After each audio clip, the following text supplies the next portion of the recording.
Have you ever wondered why the heavens fractals for dreams?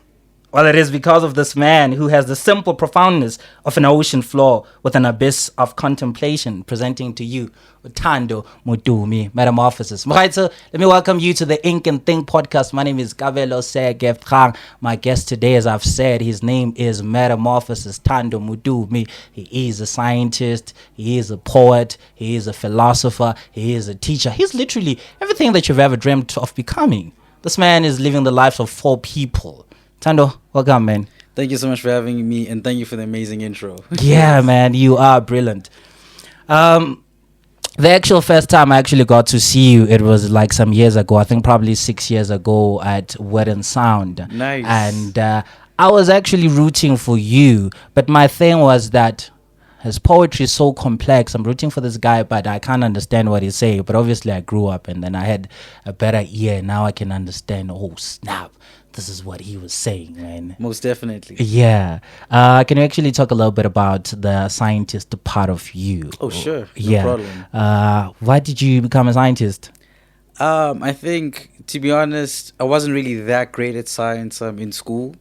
And I think post-matric, I bumped into some uncle and I'm like, what do you do? He's like, I'm a physicist. Yeah. And I'm thinking from a high school science level, they're like, yes, the science slaps sometimes. Ooh. So I'm like, isn't that hard? Yeah. And he's like, it can be challenging, but it's doable. Yeah. And life then veers off in different directions. And I just found that once I got into physics, specifically when I started looking at quantum mechanics, yeah, I just couldn't stop looking at it. Mm-hmm. And I kept looking at many different aspects of it as well.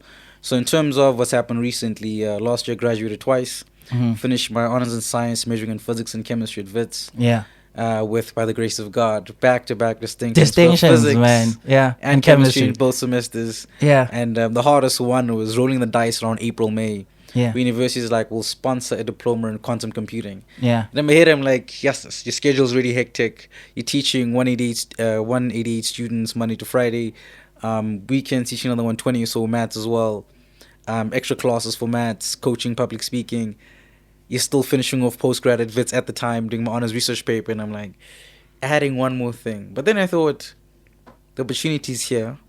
It's being sponsored. Yeah. Why not just shoot your shot, as they say? Yeah. And I did. And it was, yes, it's beyond intense to juggle that much work all at once. Yeah. But I just persevered. And I think if I thought in the natural human sense of my limits are this, I just said, it seems impossible what's in front of you, but God will make it possible.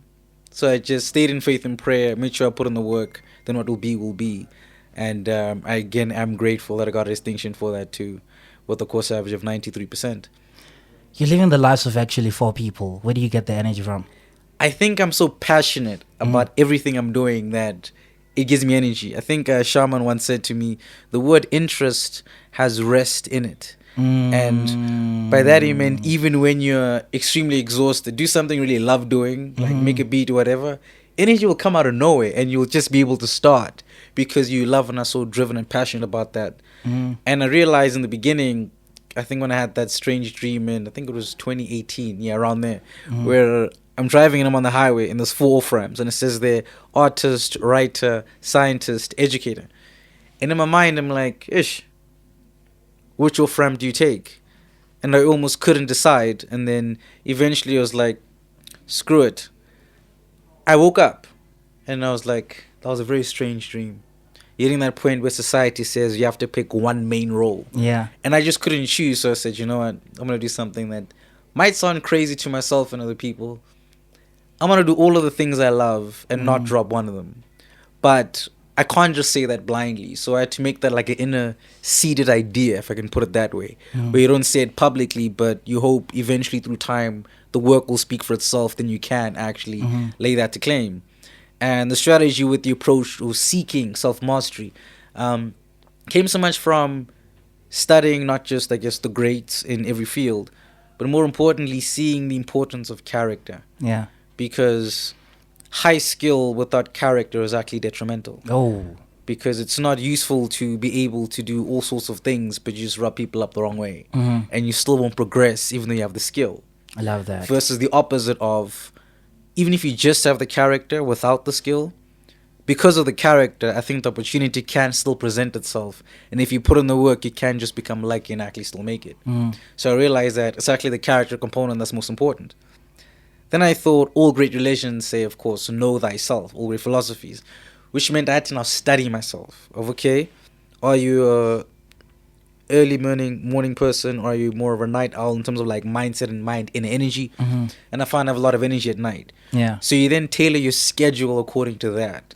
That the things where maybe it's a bit more tiring or exhausting, maybe do them earlier, and the creative side, let that then more come out at night. But it came from also studying James Clear's Atomic Habits, where he mentions the 1% rule. Now, for me at the time, I was like, it's a bit unrealistic to be 1% better every day in 4 different careers. Yeah. Then I said, let me make a more realistic measurement for myself at the time, which then became a week. I see. So I said, every week I must be 1% better. But I said, it's not enough to just claim that. We need something quantifiable you can measure to say there's progress. And I think 2 years ago, luck of the draw, Spotify for artists, please do check out Wormhole of Consciousness, new music coming soon. Yeah. I got a link from Spotify itself, and they mentioned Robert Glasper, the Grammy-winning Robert Glasper. He's having a private Zoom situation, meeting, I guess, and artists are welcome to apply. And then I got in, and I was like, what? And I came through, notebook ready, pen in hand, hit start on the interview by Zoom, and I took down as many notes as I could. But he mentioned something very important. He said, artists will play for 3 hours and think they're rehearsing. Yeah.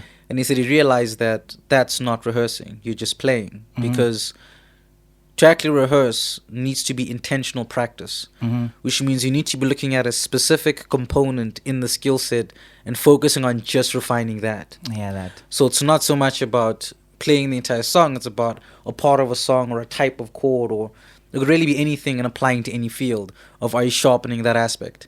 Dope stuff. Matter, because of time, and how did the name Metamorphosis come about? Oh, snap. I think that came just from an experience I had. I had my first, I guess you could say, awakening when I was in matric. And at the time, it almost felt like my inner state transformed in the sense that you're almost trapped in a shell, internally and externally, more closed off, a lot more quieter, more, I guess, the silent type, then more shy as well. But as there was this almost spirit in me that was saying, okay, you plan to probably be a writer who just shelves his book on his own shelf and just leaves it there. And the spirit in me said, you have to share this. And honestly, at the time, I really didn't want to. But as I did for the first time, and I closed the book on the cloud went wild, I was like, is this like a magic book or something? And I just kept refining the skill. But the long and short of it is, at paradigm shifting, consciousness expanding, spiritual realization, awakening to different forms of knowledge. I mean, if you think of the natural curriculum, which is, I guess, more Western based, and then you go into more deeper African philosophy and indigenous knowledge systems and Eastern philosophy as well, not just Western, and you see all these ideas cross at some point. And that crossing point kind of blew my mind, because it was almost like things seem opposite, yet they both make sense. Yeah. Yet they both believed in, yet they both somehow seen as separate, but they're both actually speaking about the same thing. Yeah. So I guess breaking down even what the name means, there's a reason why I spell it differently. Morphosis. Yeah. So you're literally meeting something. Now, morph implies a drastic change in phase, shape, or form. Osis speaks to a process. When I'm saying a morphosis, I'm continuously meeting the flux of change. And that's been the story of name, life philosophy, approaching continuous growth, and just trying to find whatever we hope and think could be the higher self that speaks through the divine, but understands the power and responsibility of wisdom. That's beautiful, man. Have you ever read the book Metamorphosis by Frank Kafka?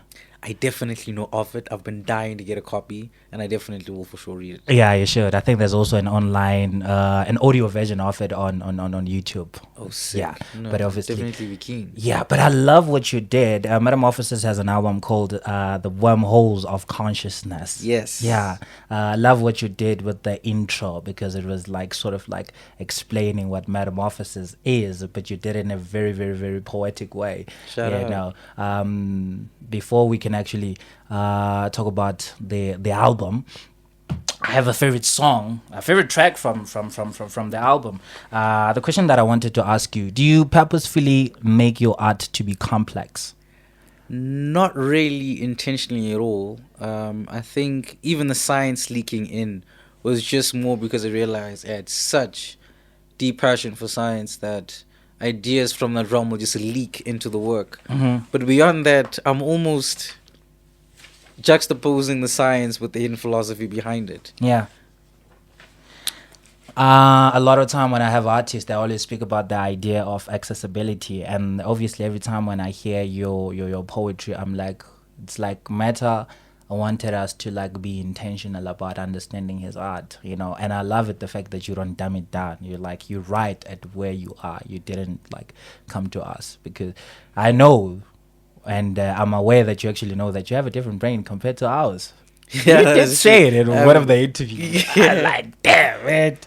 Yeah, do you have a very strange mind, but I'm definitely grateful for it. I love it too. There's actually a song on the album, so I'm gonna actually read some of the lines from the song. It's called "Souls That Sleep on the Fabric of the Cosmos." Yeah, and then there's a line you say, "Death become them." What does that mean? Death becomes them. The song was actually written in honor of my late cousin and sister-in-law who tragically passed away. And as I was even coming up with the title, Souls That Sleep on the Fabric of the Cosmos, I just thought of the fabric of space and time, and the cosmos, of course, of the universe. But I don't think, much as we may physically be gone, the spirit or energy form or soul version of us, I think, continues to live on. Yeah. And it was more an ode to that I hope I can one day look at the stars and see a star that reminds me of you and the important role you've played in my life. But death becomes them basically just speaks to death becoming a person unexpectedly. I see. And then there's also a line that goes, wings becomes food to be devoured on the, is it Libra scale? I think it is Libra scale, yes. Can you tell me the preceding line? I'm trying to remember the preceding I didn't write the whole thing. I actually wrote some of the parts that I actually found very interesting. You know, there's... Oh, yes. I completely see where you're coming from with that line. Repeat the whole thing. It says wings become... Before that, there was actually a line that goes, enchantment becomes whispers of truth. And then after that, there's this line that goes, wings becomes food to be devoured on a deliberate scale. Yes. So... to the simple mind. Okay. Enchantment, of course, speaks to magic. Yeah. And in the preceding lines, I mentioned Pegasus. Yeah. Because Pegasus, I guess, is a magical horse with wings, and it was ridden by Hercules, if you look a little bit in terms of Greek mythology. But I was playing with the fact that if something's enchanting and magical, then you can literally do anything. And if you're in that sort of space, if you're now having wings that are to be devoured, I'm seeing the magic of flight can almost be consumed. But because you can fly anyway, i.e. playing on the sky's the limit thing, you have to balance your discernment of what that means to you. That's where the Libra scale then comes in. I see. Because the next line you says, can you consume yourself and eat the darkest part of yourself and feed on your own broken light? Yes. That sounds very dark. It does sound dark, but I think it's more realizing that to truly amplify your own light, you must better understand your shadow. So by eating the darkest parts of your being, I'm basically talking about fully accepting who you are, besides the shame, the guilt, whatever it may be, and seeing mistakes as just that. You took a misstep. Because the L, which you think of as a loss, with better awareness and more knowledge and on it, becomes a lesson actually. So defeat actually teaches you to be better as a victor if you're picking up lessons on all the failure. Because if you think about it, if I consistently do the right thing, but I eliminate the bad behaviors, eventually something has to click. I love that. And then the last part of it before the some of the ideas that I want to hear what do you think of as a scientist and as a poet. It says sleep surrender itself on different plane of existence. In this instance, who are you remains a question that frighten us. Do we exist on the abyss or on the surface of lies? Oh, that is a very introspective line. I think sleep and the playing on the idea around dimensions of consciousness is that in the dream state, it's one of the few ways you can sort of imagine what, when they say space and time, or one thing could be like. In the sense that you look to the right, you could be 10 years in the past. Look to the left, you're in the future again. So that realm is, it's almost like this one right now, but there's just less restrictions in terms of gravity. Maybe doesn't exist. You can fly, you can do all sorts of things. But in speaking to that, I'm speaking about how we have the individual self, which you see as ourselves in our mind, the I. Then society also has a perception on who they think we are. But if we clearly define who we are and who we dream to be, and we align to that, that can be a far deeper truth, the abyss, rather than only existing on the surface of lies, meaning a shorter version of yourself where you're afraid to fully voice out your ideas, you don't want to use all the skill you might have, you're trapped by society's doubt, because society will always tell you, you can't do that. But what did the great Nelson Mandela once say? It always seems impossible until it's done. And we need more faith. I think many people believe, but they don't have enough faith. You have to keep that faith. And of course, put in the work and revise the plan, as they put it. The wormholes of consciousness obviously speaks to the way you see life, and I'd imagine you believe in things such as wormholes, and especially as a scientist, you do believe in their existence. Great question. I think, theoretically speaking, you could conceive of them existing. At the moment, it is just the math that says so, which is ER equals EPR, which is from Einstein, Rosen, as well as Einstein, Podolsky, and Rosen. And what they thought of was the idea around quantum entanglement, which is two objects separated at great distances in space, but they have properties that they call complementarity. So the best way to sort of simplify what that is let's say there's a red billiard ball and a blue billiard ball from like a pool table, right? And then we have a box each. When you put it inside and then we both turn around, then some external observer comes in and basically swaps them all around and stuff like that, and then gives you one, I get in a rocket, fly off with the other one. Now, before we've opened either box, we cannot know for certain which one is the blue one, which one is the red one. Is that like the, what's the word for it? The Schrödinger cat. Oh, Schrodinger's cat. Yeah. Yes, that speaks about the weirdness of quantum mechanics and the observation problem. But with more the entanglement, it's simply that there's an instantaneous effect of properties on one thing affecting the other. So if you weren't looking and you're not sure, it becomes a probability question. There's a 50-50 chance you might be carrying the one that's red, or I might be carrying the one that's blue. But the minute we observe, we get certainty. Then when I know mine is maybe the blue one, you know immediately yours is the red one. But the point with the color analogy is just to speak to how the strangeness of the quantum realm, and how in that space many things we see in, I guess, the macro world seem more tangible than they don't move, but when you scale things down, it's waves, it's particles, it's vibrations. It's a very strange space. What's your favorite science phenomena, or the one that you actually find more interesting, or the one that actually scares you a little bit? Yo, that's such a tough question. I think so many, because I'm interested in so many different things.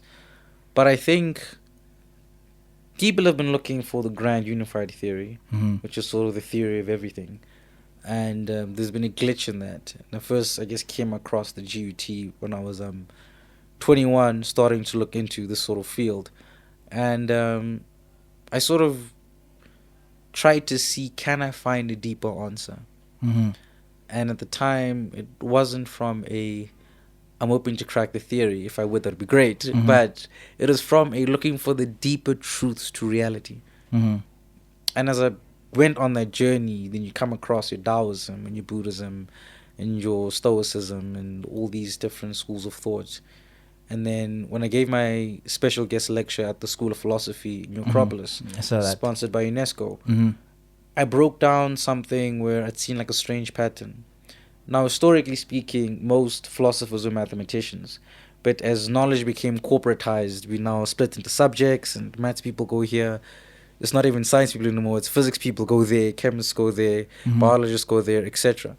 So my point is, knowledge has now been it's almost like cubicles, split out in so many ways that it becomes harder to see the overall or overarching pattern.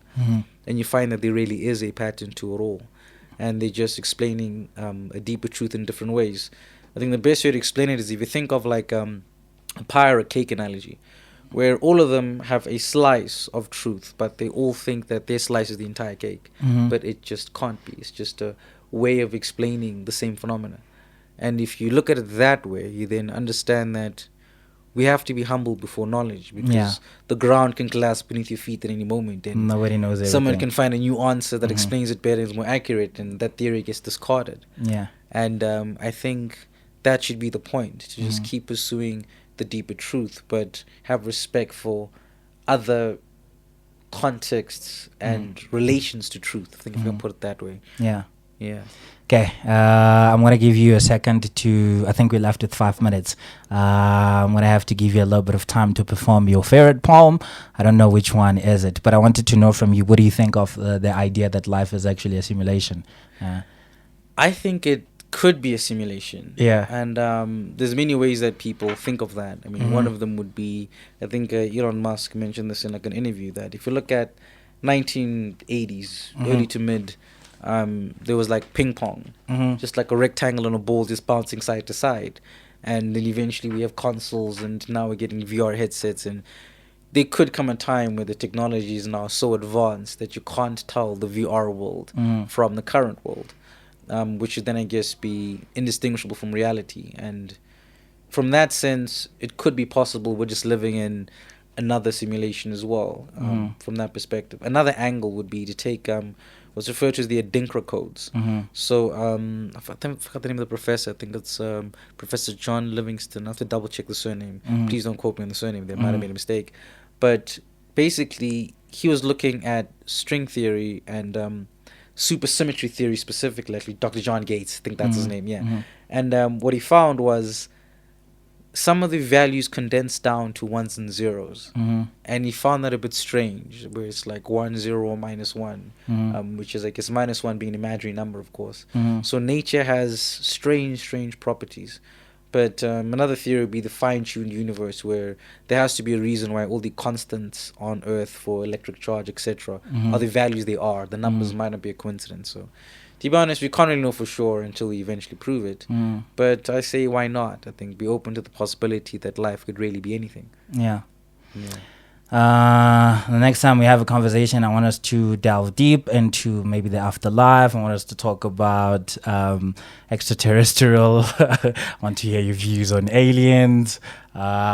So much that there's so many things that I wanted to learn from you, but because we have a limited time, I guess then this will do. We'll have to do a part 2 before this year ends, or probably early next year. Do you have a favorite poem from the Wormhole of Consciousness that you can perform right now? Oof, that is such a tough choice. Or do you want me to pick? Because I do have a favorite one. You could pick, but my worry is I won't remember the exact lines. But I can do something similar yet based on the original. Because it's short, I'm gonna choose this one. By the way, the album of album, the Wormhole of Consciousness, these are the titles: Soul That Sleeps on the Fabric of the Cosmos, The Paradox of Choice, Mapping Hope for the Shipwrecked Souls, Lock, Key Point and Time, The Unknown Surface, Dimensions of Consciousness, Mechanics of Emotion, Static Matter, Children of the Mechanics, Shadow Cognition, Artificial Dreams, Incepted Universe, and my favorite one is The Broken Syllables and Patched Voices. Broken syllables and patched voices. What part of that can I remember? Or you can do any poem that you remember, and then we can close with it. All right, not sure. I think I'll combine 2 different ideas, actually 3. The Unknown Surface was actually based on a poem I written a while ago, and then figured, let me make it a song. And it's all about that fine line between reality and illusions. So I guess you could look at it as broken syllables in parched voices. Deeper in the cave, Plato sits in contemplation.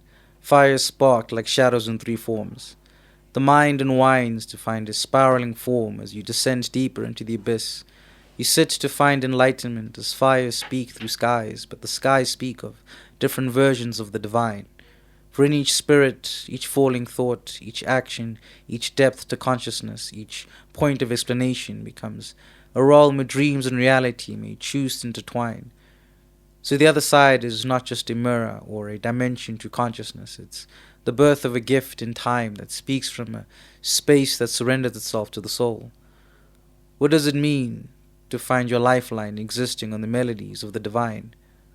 Or what could it be for a heartbeat that speaks from ages that are ancient to tongue, like lineage on palms, like grandfather clocks and grandmother's smile? What does it mean for the corrugated iron to sharpen the saw and find a different sword? What does it mean to enlighten the pages to history, or change it with each thought? Find the power within. Metamorphosis, thank you so much, my brother.